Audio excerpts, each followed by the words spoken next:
Well, I tell you what, I am thrilled. As I said, I have a guest this morning who I have known since she was a very small child, if not before, because I knew her dad, I knew her mom, and then she came along, and then her brother came along, and she and my daughter, they were classmates, and they were freaking frack. You did not see one without the other when they were in school. All I would hear whenever Ari would come home is Nailah, Nailah, Nailah, Nailah. And then Niara and Jabari were together. So every time all I heard when I got home from Niara was Jabari, Jabari, Jabari, Jabari. So they are all grown now. They are all grown. They're all grown-ups. They're all adults. They're no longer kids anymore. This is none other than Naila Butler. She is an entrepreneur, CEO, and philanthropic leader who values the growth of children and communities. She currently serves as the Chief Executive Officer and co-founder of Epitome of Soul, an arts organization dedicated to serving students through the arts in the areas of dance, theater, and visual art, inspiring them to develop as leaders. Nailah's professional experience extends beyond a decade of marketing and leadership development. She brings several years of experience in community relations and business development to Epitome of Soul. Her passion for helping others permeates through her professional and personal life. In addition to Epitome of Soul, she also provides wellness support and coaching to clients. Nailah believes that by sharing your gifts with others, you open yourself up to the endless possibilities of joy, love, and growth, and this is how she lives her life daily. She's a graduate of Syracuse University, where she earned a Bachelor's of Science in Marketing Management and Supply Chain Management, and it's also a member of Alpha Kappa Alpha Sorority Incorporated and the Links Incorporated. So Nailah is my sister because I'm a member of Alpha Phi Alpha Fraternity, and she's a AKA sorority member. So we welcome to the Reading Circle microphones none other than Miss Naila Butler. Naila, good morning. Thank you. Good morning. I'm so happy to be here, and I'm excited. Well, not as excited as I am, because if it's one thing, like when you get older, because I'm not old, but when you get older, it is wonderful to see, and even if I am old, I'm all right with that. It's wonderful to see children come up and do something positive, because we hear so much about the young people, they don't do nothing, and especially about African-American children, particularly African-American males, but we're constantly being shared that myth or that stereotype or that misinformation, and yet I have someone who is sitting next to me that debunks all of that. And as I said, I watched her as a child as they came up through what started as community school, COME-UNITY, and then it later changed over to the Reverend Dr. Frederick Lagarde Academy, and that's where the kids went to school. And when I tell you they got a foundation they got. So I am not surprised that Nailah is where she is and that she's started her own company and she's the CEO. She's kind of like up and coming Renaissance woman. So let's talk a little bit, Nailah, about, I've known you again since you was a baby. So where did were you thinking when you were in Lagarde Academy about one day owning your own business, or how did this whole thing come about of being a CEO and so forth and so on? Wow. Interestingly enough, I was not thinking about starting my own company when I was at Lagarde. Even when I was in college, it wasn't a thought to start my own company. My idea of success at that time was getting a corporate job, climbing the corporate ladder, either doing something in communications or marketing, because that's what I went to school for, and just, working a 9 to 5. And how I was surprised afterwards when I did graduate college and did work a few 9 to 5 jobs, and realized, okay, this is not what I expected. This is not what I want. And That's decided right. to just go into a completely different direction. And I'm glad that I did, because it has served me in the most beautiful ways. And I've met some amazing people along the journey. So everything happens for a reason. I truly believe that. And I'm happy to be in the place that I am today. So as you were now getting this off the ground, I mean, because clearly I understand, because I did the same thing whenever I cut over from corporate to education. Mm-hmm. If you're not feeling it, you're not feeling it. If it's not for you, it's not for you. And you can, as they say, fake the funk for a certain amount of time. And then after a while, you just got to go with what your heart really is into. Exactly. And so it sounds like, you tried the corporate thing. Because my undergraduate, my first degree in my bachelor's is in marketing as well. So I know exactly what you're talking about. And so you just wasn't feeling it. And so how did you go about, because this is one thing, to be an entrepreneur, folks, you need to understand, it's not just a matter of, I can go to work when I want to, and if I don't want to work, I don't want to work. No. Absolutely you not. Work almost harder as your own boss running your own company than if you were working for some other company. Mm-hmm. So talk to me about, how did you start, or how did you even come up with the concept? What made you go in that direction? So at the time that Epitome of Soul was started, I actually had a job. So I was working in New York at the time, and during that time, we said we wanted to start or host a benefit concert. I love to plan events. Like, I've been planning events since high school. I planned events in college and the organizations that I was in. And after college, I was like, okay, let's do a benefit concert, because I wanted to give the scholarship funds to my school, Rosa Parks School of Fine and Performing Arts. And after we did the benefit concert, it was just like, maybe we should turn this into like a real nonprofit where we can legally accept donations with a 501c3 status. And after we made that decision, it was like up from there. We started doing art symposiums. That was our first program. And we had the honor of having the late Suzanne Douglas and Anthony Miller as speakers for our very first art symposium. God rest her soul. And it was just phenomenal to see the response from the students, because that was our very first student event. To see the response then let me know that we were on the right track and that I was on the right trajectory as a leader in wanting to impact my community and wanting to serve students within Patterson. During that time, it was very interesting because I was very young and I had never owned a business that involved other people where, it's like you're relying on public support, you're relying on your family support too. But once you put it out there, like it's go time now. You have to make sure that all your I's are dotted, all your T's are crossed. And if you're going to serve the community, it's not something that you could just turn off, because there's students out there that need you, and there's parents out there that need you, families, because of the impact that it creates and how the way that we show up affects others. So that's kind of how it started. We're in a different place now, a much greater flow of things, now. So I hope that answers your question of because this is the hope. This is the hope that somebody out there listening, because you were 32, because I know Ari's 32. 33. I just 33. You just turned 33, because I know you all are in the same area. Ari will be turning 33 next month. Mm-hmm. And so I know your ages, because like I said, you and Aria, you two were together, and Nailah and Jabari were together. So, ladies and gentlemen, we're talking about a 33-year-old that started this some years ago. In 2012. Okay, so if I subtract 2012 from 2022, that means you were 23 when you started it. Yes, very young. 23 starting a business. Mm-hmm. See, again, because the stereotypes out there that we don't know how to do anything.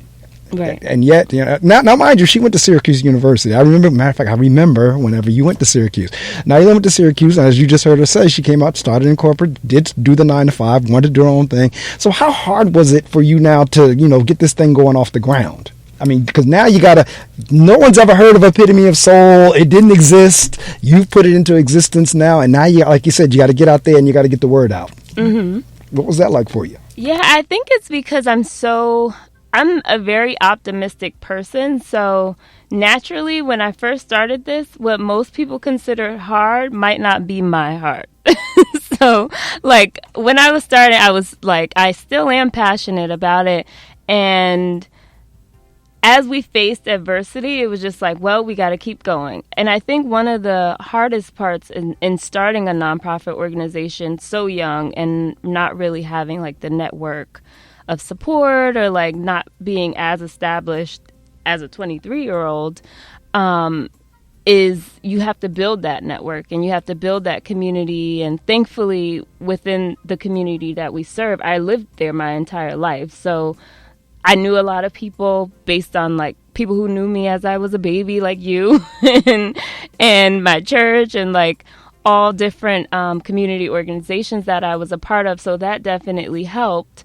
But starting an organization at that time, it was different because entrepreneurship wasn't as popular then. Like, I feel like today it looks so glamorous on Instagram, social media. Everywhere you turn, everyone's like, I'm starting my business. But back then, when you said, oh, I have my own business, at my age, like graduating college, and everyone's expecting you to be at a 9-to-5 or asking you how's work, right?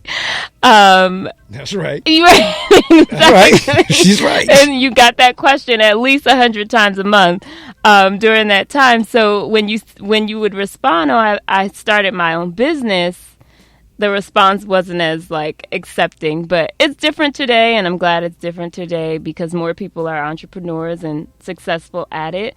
So that's a great thing.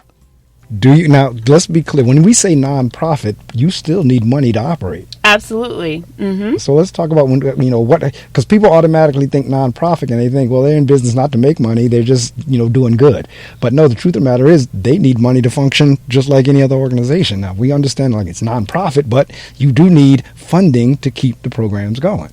Absolutely, and I think that's one big misconception about nonprofits is that they either don't need money or that the people who are running the organizations don't need money. There's a gentleman named Dan Pallotta who talks about this a lot, about how nonprofits should be viewed as for-profit companies, because if a CEO at a for-profit company is making $10 million or upwards of that a year, no one blinks an eye.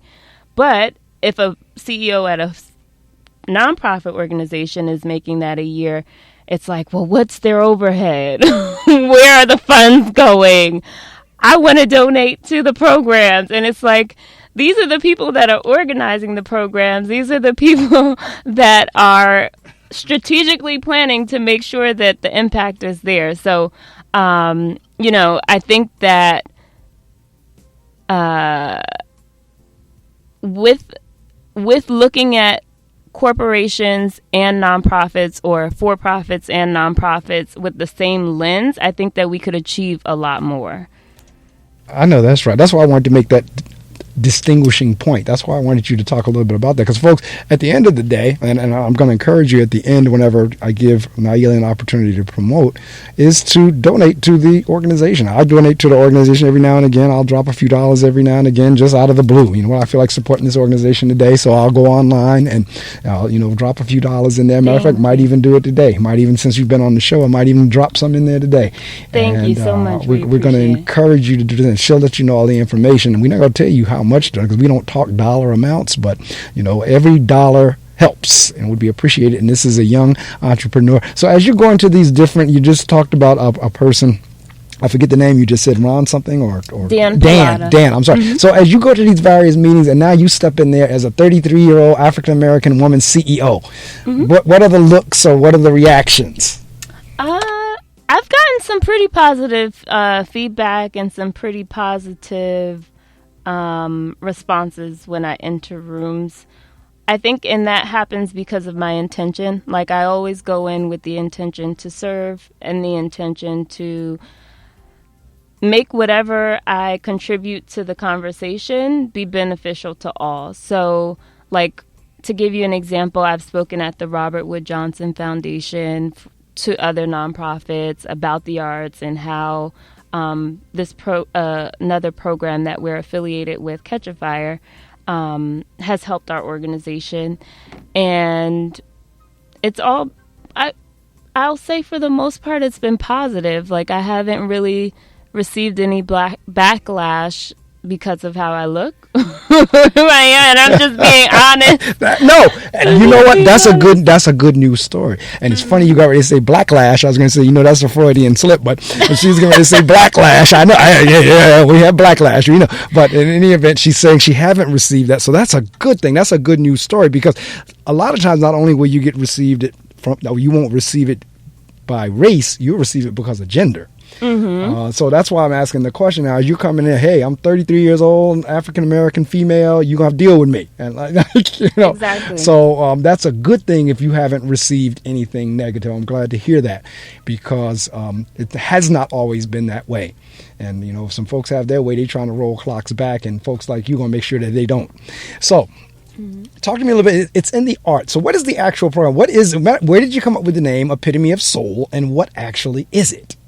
Yes, so Epitome of Soul, we came up with the name because my uncle Gene, God rest his soul too, he was a part of a band called Epitome of Sound.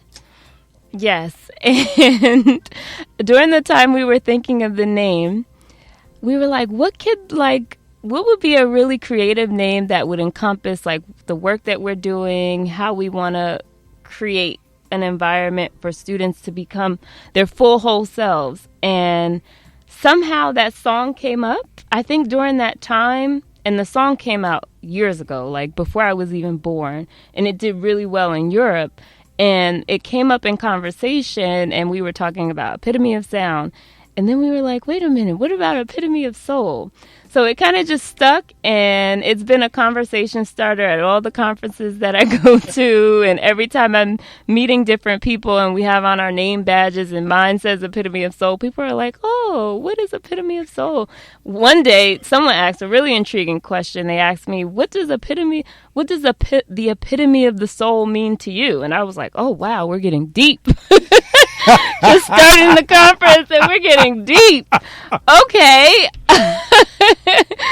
But yes, it's gotten different responses from different groups of people. Some have thought that it was, really unique, and some thought that it was representative of a culture or our culture, and it's open to all cultures. It's not just a Black African American kind of thing. So I want to make that very clear.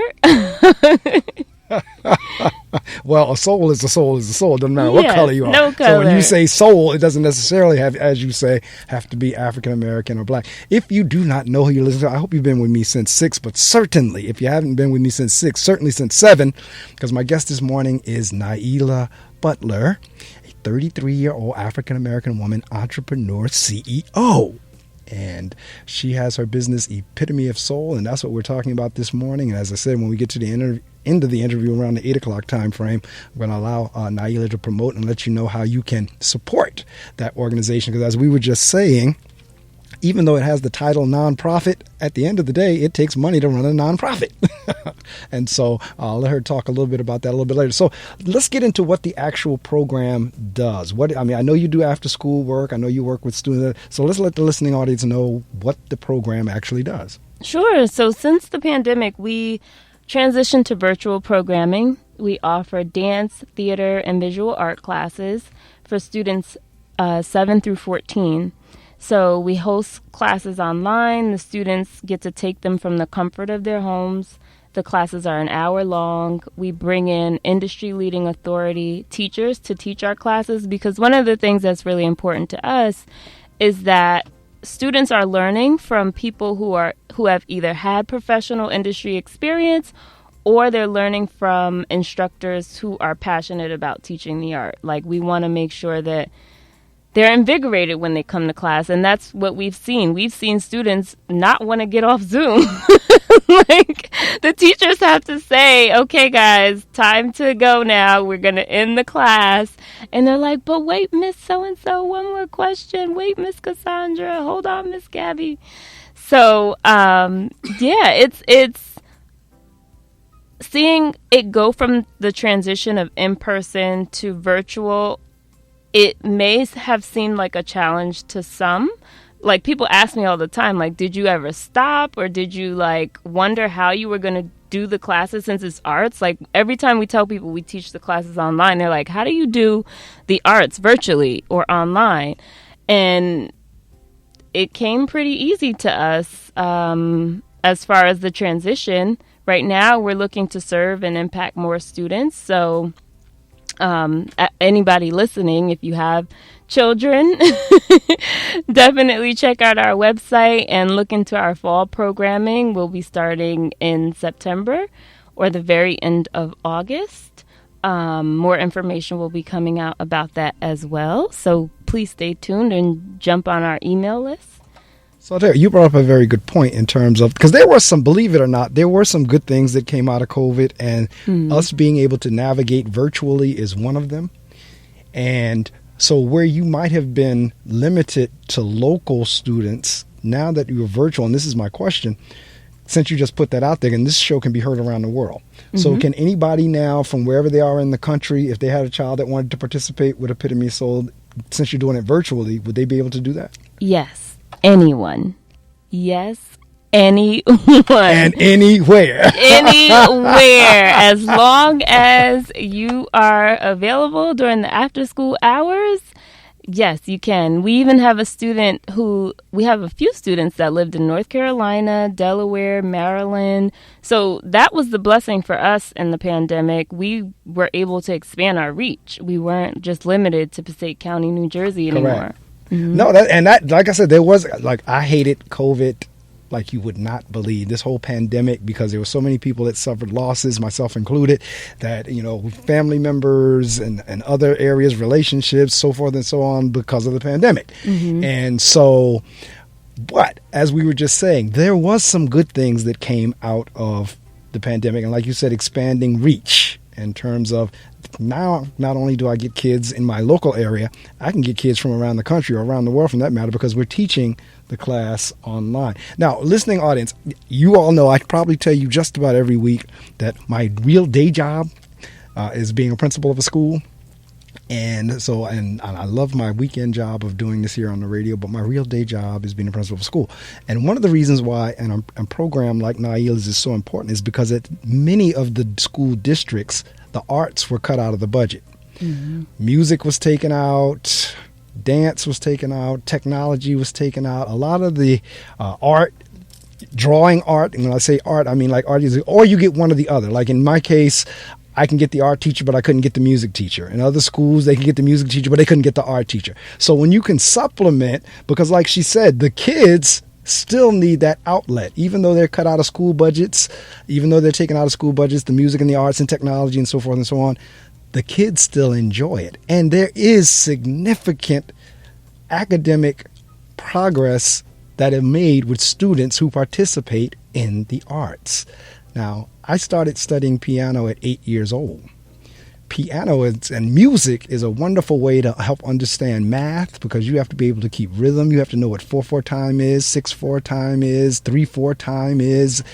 You have to know what a 16th note is. You have to know what an 8th note is and how many beats they get. So forth. Wonderful way to teach math is through music. In art, you have all kinds of ways to teach various subject levels as well. In dance, you heard me earlier whenever we were doing the gospel music, when I was saying we were going to do gospel aerobics. You have a wonderful opportunity to learn through dance as well. So a program such as Epitome of Soul is so valuable now, because so many school districts had to cut their budgets, and one of the first things to go, sadly, was music and art. So you work with school districts as well, correct? Yes. Talk a little bit about how that goes, how that works. Yes. So to your point, I'll start with what you were saying about budgets being cut. I think I'm at a place now where my mind is thinking, what am I going to do to bridge the gap? In the very beginning, it really used to frustrate me, because I felt like, okay, districts, schools are getting all of this money, funding either from the government, the state, what have you, and it's allocated for the arts.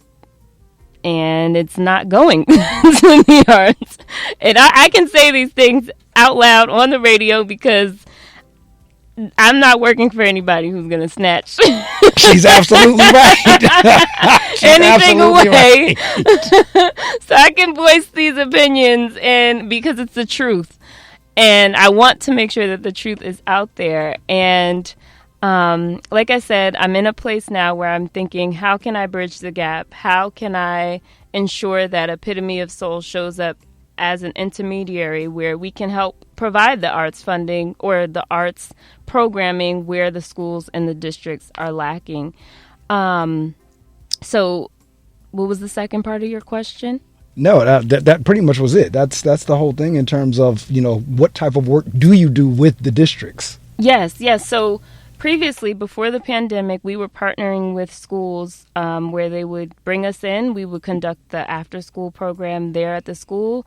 We would have a contract agreement, and we would teach a specific number of students, and they would have dance, theater, art, and vocal classes. So for school districts, if you're interested in partnering with our organization, we have the staff to do it. We have esteemed teachers. Like I mentioned before, I didn't really go into their accolades and everything like that, but most of our teachers have either 20 plus years of experience, or they've been on television. We've, even with our art symposium, we've had actors, Broadway actors, former Broadway actors, Grammy Award winning songwriters, voiceover coaches who have worked with us. And I haven't said their names, but Michelle Morgan, who was the voice of McDonald's for 10 years, and Gordon Chambers, who's written for Whitney Houston, and Anita Baker, and Anthony Wayne, who danced on Broadway and did the play Sylvester. And when we brought industry, like people at their level, in to teach the students, it showed them that they could have a career in the arts.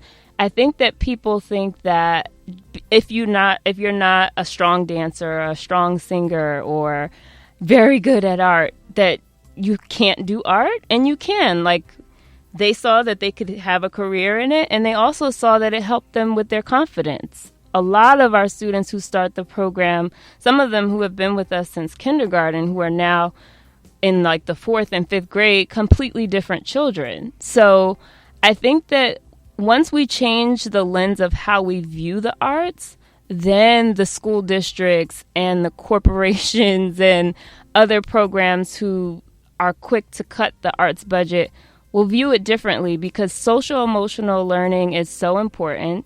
Social emotional wellness is so important. And I think that the pandemic has shown us that children need this more than ever now, especially after being either socially distanced. Now they're back in school, but think about all that children have gone through within the past 2.5 years.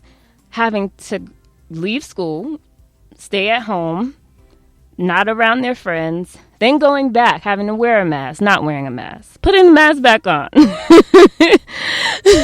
Very aware of that. We've lived it. We have lived it, and it's been a challenge. It has been something. And it's right. There's, for the most part, it is traumatic experiences. Exactly. I could not imagine, and we were talking about me knowing you, whenever you and Nene and Aria and Jabari, when you, I cannot imagine us as parents and you all as little children having to go through what these kids have gone through.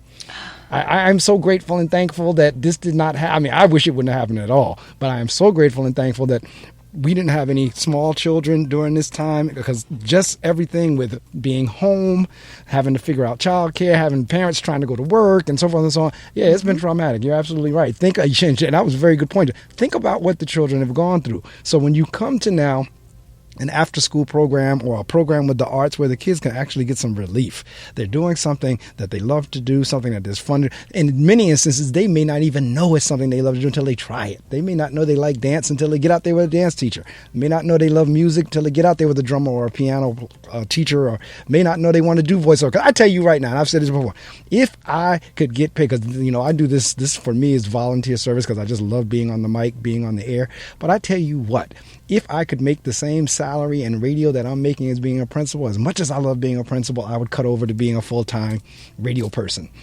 Because, see, again, believe it or not, media and radio and all that, that's a part of the arts.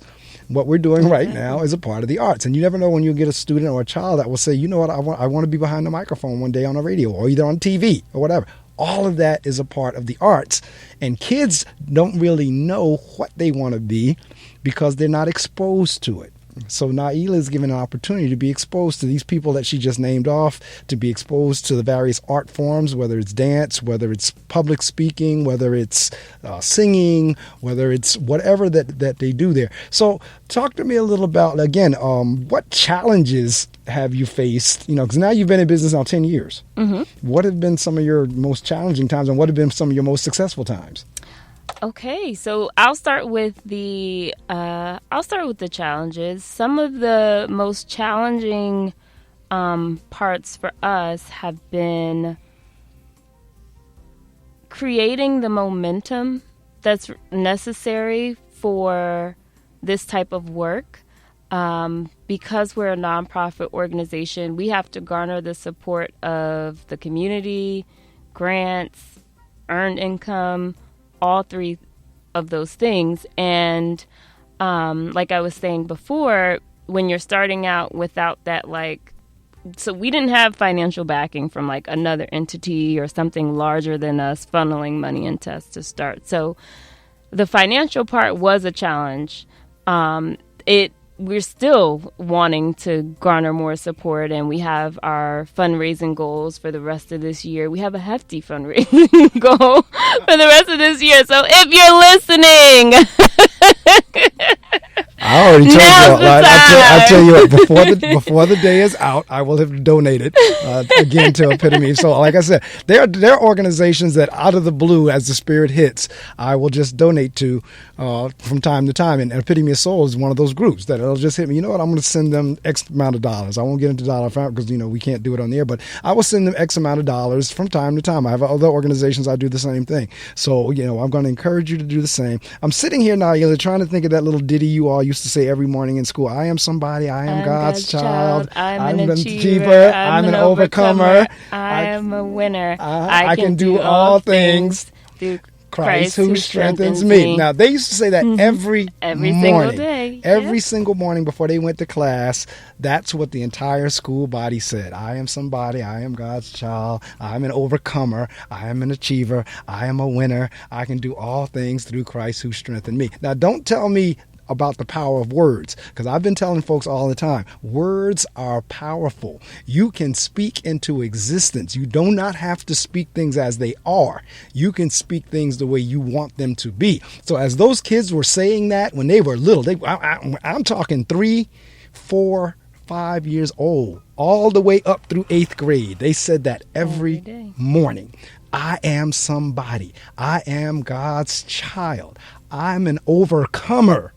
I am an achiever. See, they were using words like overcomer and achiever since they were 3, 4 years old. So it is not surprising to me that Nailah is sitting with me right now talking about a business that she owns, talking about a nonprofit organization, because they were already speaking it to existence back in the 90s when they were going to school. I'm an overcomer. I'm an achiever. I am a winner. And I'm sitting next to an overcomer. I'm sitting next to an achiever. I am sitting next to a winner. Now, this is the good thing about it when I have a guest that's live in the studio. You actually can call in. If you have a question for Nailah, you can actually call in. Because now when I have my guests on the telephone, I don't like to be trying to go back and forth between the caller and my guest because I don't want anybody to get dropped. However, if I have someone live in the studio, you can call us at 973-720-2738. And if you have a question for Nailah, you have the opportunity to do that. Again, the number is 973-720-2738. I'll get you on the air. You have the opportunity to ask Nailah a question if you have one. So again, 973-720-2738. My guest this morning is Naila Butler, CEO of Epitome of Soul. So when I went outside to get you, we were talking, I told you normally I interview authors, but from time to time I will do something extremely inspirational like this in terms of somebody being so young and running their own company or whatever. What's next? Because when I said, you know what, and this is going back to the power of words. When I said I normally interview authors, her mom said, oh, you're going to have to write a book then. Or either Naila said it one, I'm going to have to write a book. One of them said it. When we were walking in, she said, well, I'm going to have to write a book then. And you talked about that you've already put something together? Yes, Okay. so I've co-authored a book, and I've also created a wellness journal, and that's available online now. You could go to groundedleader.co if you'd like to check that out. The virtual or the e-version, digital version of it is available now, and it's meant to help leaders or anyone really track their wellness habits. So you're tracking your water intake, your time spent in nature, movement of the day. You're also tracking your prayer time and meditation time, ways to stay grounded and be clear. Is that digital? That's an app, or is it a book where you write It's in? both, but the physical copy is sold out, but you can get the digital version online. So you authored that, or you co-authored that? I authored that. You authored that. Okay, so where'd the idea come from that? I actually woke up early in the morning with the idea in my head, 3 a.m., just jotting it down in my journal next to my bed. And I was like, okay, I have to create this. It took me 2 years to do it. It didn't take me that long to create the journal, but it took me that long for it to be like here physically today. And also from experience too, these are some of the practices that I implement in my everyday life, because like you were saying earlier, as an entrepreneur, it's not just start work at 9 and work at 5. So you have to have these practices in place to prevent overwhelm or just to manage your energy so that you're not burning yourself out. So that's why I created the journal, because I know a lot of other entrepreneurs who might not have practices in place, and I found it to be effective for me. I told you she was an up-and-coming Renaissance woman. She really is. As a matter of fact, I'm almost ready to give her the title now, Renaissance woman. I mean, when we say Renaissance, that means people are doing multiple things. That they're not locked into just one thing that they're doing, and all the things that they do are related or connected. So everything that Nailah is doing, it's connected. So she has the wellness piece, and and you co-authored. What's the book you co-authored? So that book is called The Luminaries Project. I'm a partner of an organization called SRT Global, and that book, my chapter was on mastery, and I talk about how like being a master takes practice, as we know. As I'm a former musician, I think you still play. I don't play as often. I don't play as often, but Christmas. I do still play. You can catch me on Christmas. I'll give you a little Christmas time is here melody, and that's about it. But yes, I co-authored that project. Some phenomenal people are a part of that organization, and we all talk about personal development in the book. Naila and I are laughing because I remember those piano recitals. Again, my kids and Naila and her brother, they grew up together, and they took piano. As a matter of fact, that's how we found our piano teacher for Aria and Niara, was through Sunita, and she told us about Darshell, and we had Aria and Niara going to Darshell, and they were there when Naila was there, and they had these recitals that we would go and listen to them play. That's why she's laughing, because she knows we would go to the piano recitals and they would play. So like she said, she's writing. I don't play as often as I used to, but I do still play. Matter of fact, I just started writing again last week I started putting down track on some new work, because the music that's playing in the background right now is my original music. See, that goes to show you the arts. Whenever you learn it, you could always go back to it, even if you decide you don't want to be a professional musician or professional artist. But I did want to go back to your other question about the successes of the organization. We've had some wonderful successes. The most recent was we were awarded with an Anthem Award earlier this year. We were Silver Award winners for Best in Education, Culture, and Art. And that award was esteemed because it's an international award. And some other people who won the Anthem Award this year were Naomi Osaka, Trevor Noah, the 1619 Project, Alicia Keys. So when we won that, I was just like, wow, you were in good amazing company. Yes, you were in some amazing company. You're right. Yes. But in addition to the awards, what makes me feel the most successful is when I see that like glimmer of like a aha in the students when they realize when they're learning something new or they're expressing themselves, and there's like this shift of, wow, like I can do this. And I sit in on some of the classes sometimes. Like I'll pop in, and I'm very involved. So I'll pop in and see like what they're learning, or I'll watch the class recordings. That's the other benefit of it being online. I get to look and see what they're learning, and like just to see how happy they are. That is like the most successful feeling to me. Like, yes, the awards are cool, but if I don't ever get an award for this again, I would be content. Like, that's not why I do this. I do this for the impact. I do it for the transformation, because ultimately we're a transformation company. Like I said earlier, I've seen children go from like not wanting to talk, not looking you in your eyes, like afraid to utter one word, to running around asking if you want their autograph. so like just to know that like one personality is being changed, or one child is now believing in themselves and having the confidence to go forward. Like, yes, they get to dance and sing and draw and recite lines, but ultimately we're developing people. We live in a world where you have to interact and create with other people. So I think that the arts, learning it at such a young age, it helps you accept constructive criticism. Think about all the adults that you know today who maybe you are coming from a positive place and you give them constructive criticism and they like lose it. They weren't in dance class. They weren't in a band. They never had to play. They never had to play with a group or had that coach or like someone telling them like, okay, this is how you're doing it, and that's great, but this is a structure that we're going to work in right now.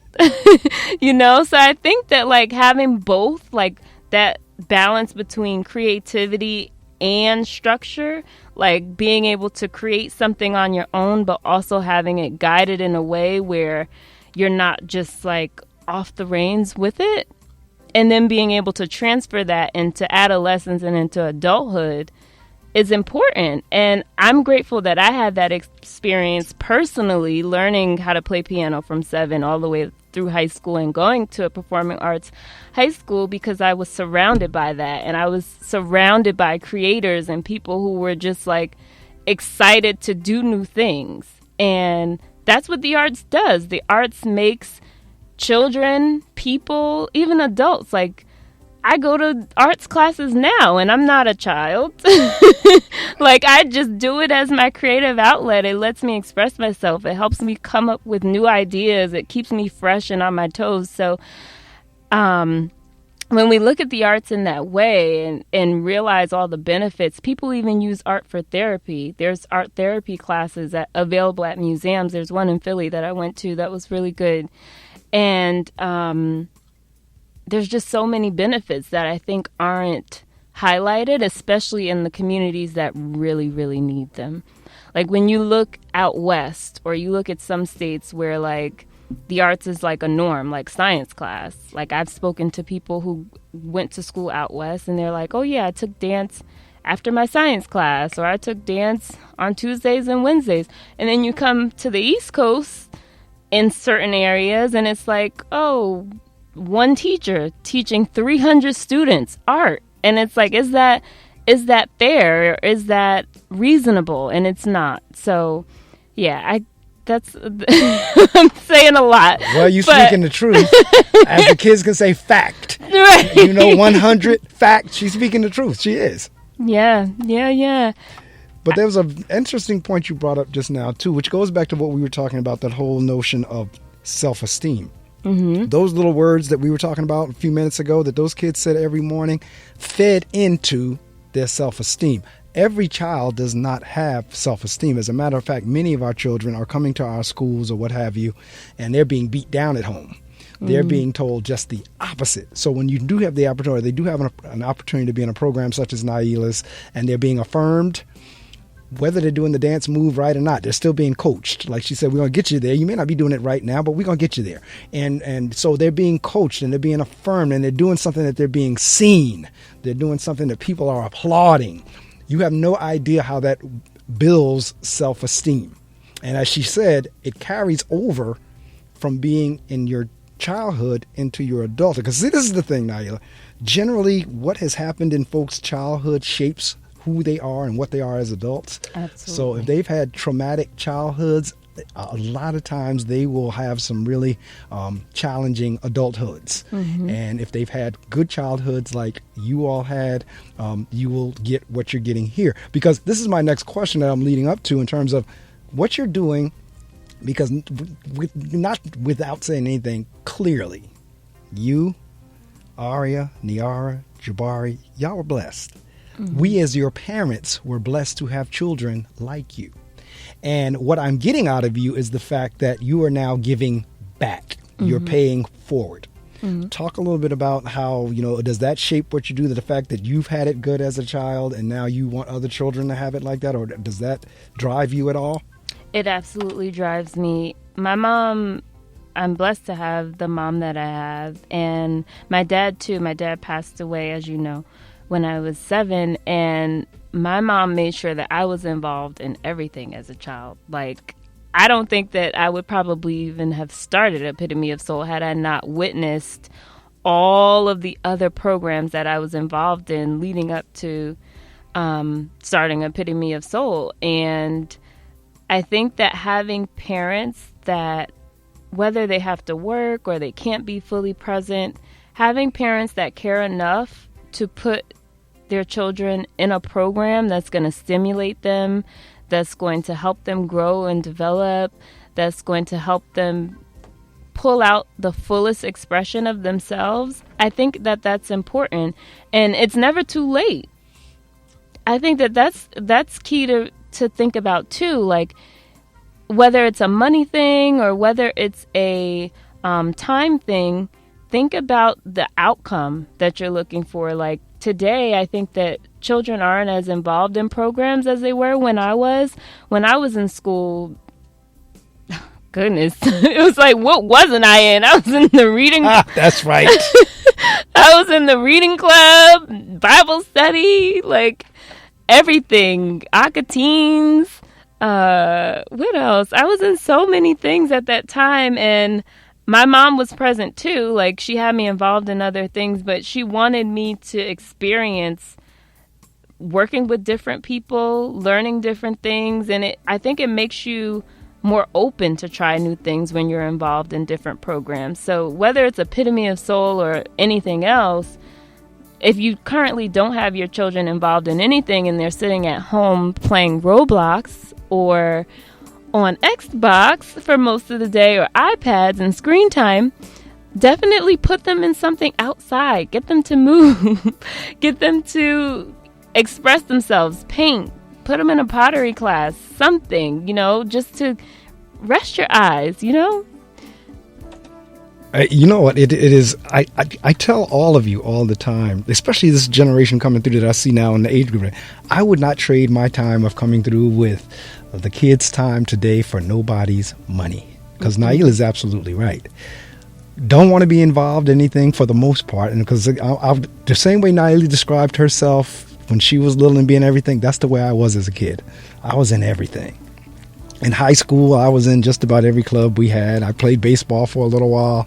Definitely all the music, the concert choir, the jazz bands, the band, the this, that, and the other. Definitely in all of that. Different, student government, everything. We really are challenged to get kids to want to be involved in any of that stuff now. And she's right, because they are so fixated on these various video games. They're so fixated on, Netflix. They're so fixated on everything that really kind of makes them to be a couch potato versus, getting out and being active. So she's right. For those of you who are parents out there, get your child in something. whether it's something that does not cost or something you have to pay a little bit for or whatever, but get your child, if you have children, get them involved in something that they can start learning a skill.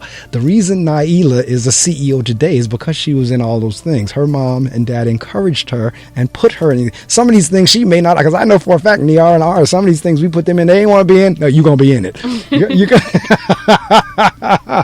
But they are better adults today because of that. I am so, my heart is so happy to be sitting here next to Nailah because she's where she is, and I know the foundation, and same thing with Aria and Niara and Jabari. All of them have gone on, and there's some other students as well that they came through that are successful as well, and it really is a blessing. We thank God for that because it didn't have to be that way, but we thank God that he gave us the wherewithal to raise our children in a certain way so that they would indeed be able to support and take care of themselves. And now I have Nailah here that is a business owner. That's hers. Like, they cannot take that from it. That's hers. It has Naila Butler, CEO. Mm-hmm. And so that is hers, and we are grateful and thankful for that. And as I said, we're coming down to the end of the interview. I give you the opportunity to promote how folks can donate. The only thing you cannot say is an actual dollar amount, but as far as websites, telephone numbers, emails, anything you want to say that folks need to be able to get in contact with you to learn more about Epitome of Soul, I'm going to turn the mic off. I'm going to go in and see if your mom want to come out here and say hello, and then we'll finish up. But this is your chance to promote. Absolutely. Thank you. So, as we were saying before, that the arts are important, and we want to, as an organization, continue to make sure that arts are accessible to everyone, whether a child is in an environment where their parents can't afford arts programming, or whether they are in an environment where they can. Epitome of Soul wants to ensure that all children can participate in high-quality arts education. So, if this is something that you think is important and you want to put your dollars to work for community impact, you can visit epitomeofsoul.org/donate. And there you'll find different increment amounts where you can donate towards different levels that will support the programs. Or you can scroll down even a little further and put in a custom donation amount. And then if you scroll down a little bit further, you can actually subscribe. So the amounts that you pay for like Netflix or Amazon Prime, you can give a small incremental amount every month to the organization that helps us out tremendously, especially with providing some of our arts boxes that we send out to the art students. The art students receive a box with their materials for classes like paint and paint brushes and things of that sort for their art classes every single month. And a lot of your donations will go towards that, as well as our instructors ensuring that they are compensated for the work that they do with our students. So thank you again for having me on. This was so awesome. So much for coming. Like I said, I recorded. It'll be on my YouTube channel for archives for those who did not tune in. A couple more things, though, because I said that was going to be the last thing, but a couple things came to mind. One, I just chatted with your mom for real quick. She didn't want to come into the studio, but we were talking about, she said it's curriculum-based. It is curriculum-based, and I did not say that. Thanks, Mom. It is curriculum-based, and it's important that it's curriculum-based arts education because it helps students improve their ELA scores. So in conversations that I've had with different school principals whose ELA scores are struggling, like I've had a principal tell me, we need you guys more than you need us. That's how bad those scores were. So maybe that's our way in with some of the schools who have some budget cut struggles. That's the selling point. Like, hey, come get those ELA scores together. Yes, join Epitome of Soul, because that's what the theater classes do. Reading comprehension. That's correct. Mm-hmm. I'm laughing because I'm one of them principals. Oh! I would be saying the same thing. You know what? I need you more than you need us. This is absolutely right. And so Naila said that. I got a kick out of that because she's absolutely right. And it's, like she said, curriculum-based. And as I said, according to New Jersey State Learning Standards. There you go. I cannot advocate enough for the arts because I'm a kid of the arts. Like I said, I took piano lessons from 10 years, from the time I was 8 till the time I was 18. And when I tell you the doors that having learned how to play the piano opened for me, including being able to type, because my fingers were already loose from piano. When I got into the typing class, I was one of the fastest typers in the class. But my first job was because I could type. That's what the recruiter saw on my resume. He says, "You can type?" I said, "Yes." He says, "Well, if you're willing to start non-management, we don't have any management jobs at the moment, but if you're willing to start non-management, we'll hire you." And sure enough, I got hired as a secretary because of my typing. Now, I put all that back to the reason I typed so well is because my fingers were accustomed to moving based on learning how to play the piano. I cannot tell you how many places I've had the opportunity to play. I've played on the stage of Newark Symphony Hall.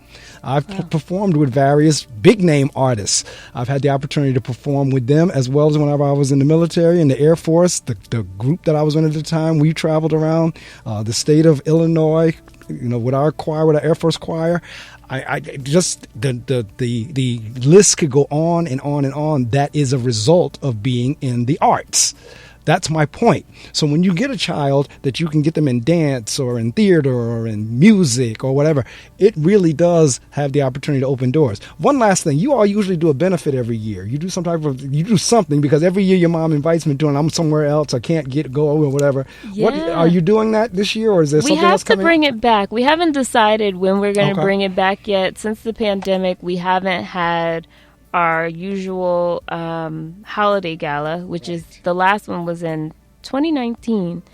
And we're looking forward to doing it again. We've had conversations about having it be virtual, online.